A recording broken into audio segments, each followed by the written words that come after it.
Lexically, Hajj means the intent, and juristically, it is to visit Allah's house, to perform worship from the Tawaf, circumambulation of the Kaaba, the say, brisk walk between Safa and Marwa, the stopping of at Arafah, sleeping overnight at Muzdalifah and Mina, the pelting of the pebbles at the pillars, considering its being difficult and that people come from the regions of the earth far and near. Allah made its obligation only upon the one who has sufficient financial ability for his journey to and fro, and sufficient the provision for his children and the people of his household until he returns.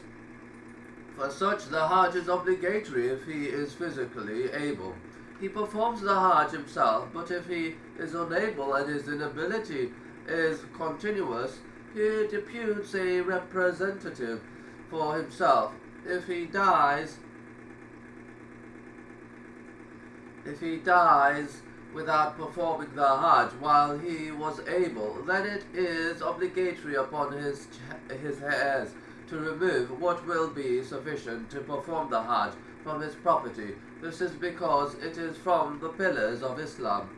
As for the one who is unable because he has not wealth, the Hajj is not obligatory on such, but if he is able financially but not able physically, if an end is anticipated for the difficulty in which he is, he will wait until he is able and then perform the Hajj.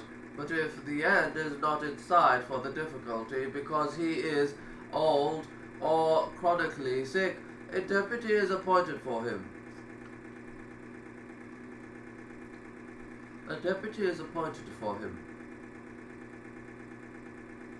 In a nutshell, this hadith supplements the hadith of Umar and clarifies it, and for that reason the author cited it after.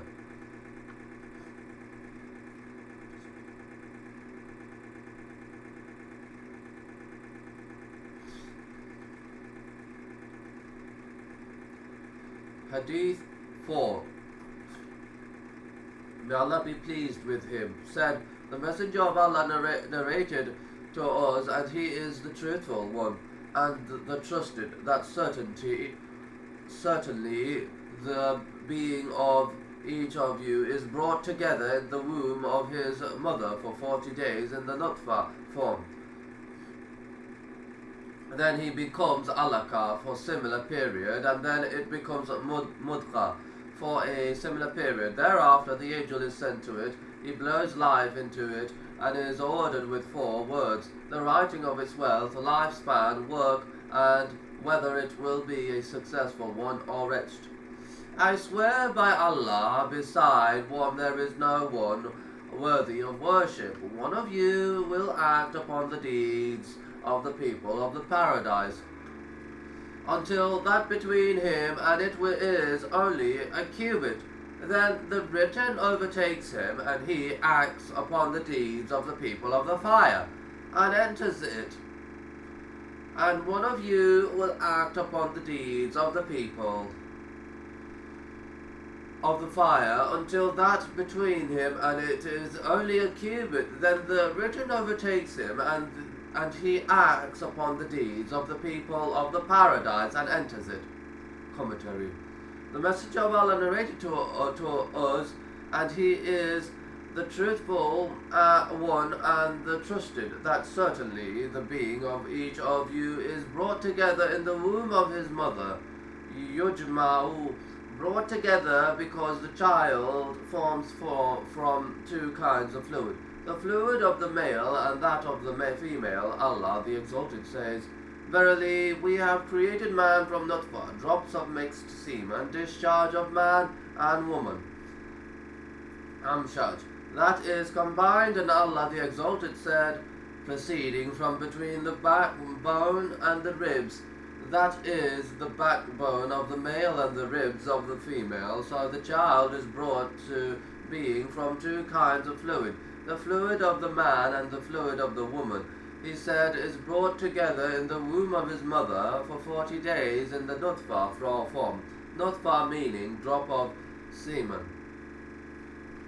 mixture of any two colors, and it is said that it is the mixture of red and white, and they said it is any two things that mix, and its plural is mushaj.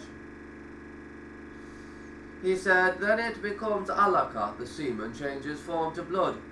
The alaka clotted blood over a period of 40 days, and that makes 80 days.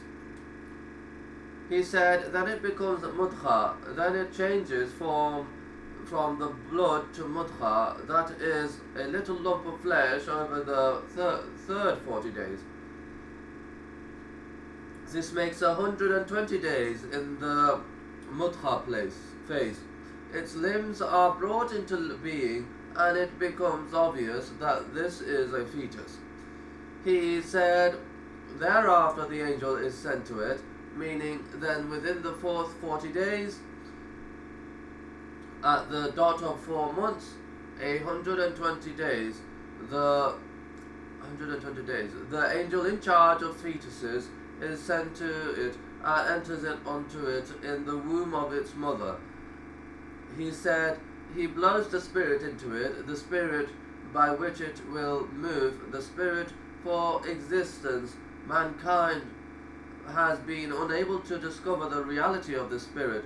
It is one of the secrets of Allah, the Mighty and Sublime. He, the Exalted, said, and they ask you, O Muhammad, concerning the Ruh, spirit. Say, the Ruh, the spirit, it is one of the things, the knowledge of which is only with my Lord, and of Allah, and of knowledge. You, mankind, have been given only a little. So no one knows the reality of this spirit. It is something the angel comes with and blows into the fetus, and it moves and becomes alive by the leave of Allah, the Mighty and Sublime. At the time of death, this spirit goes out and the body ceases to be.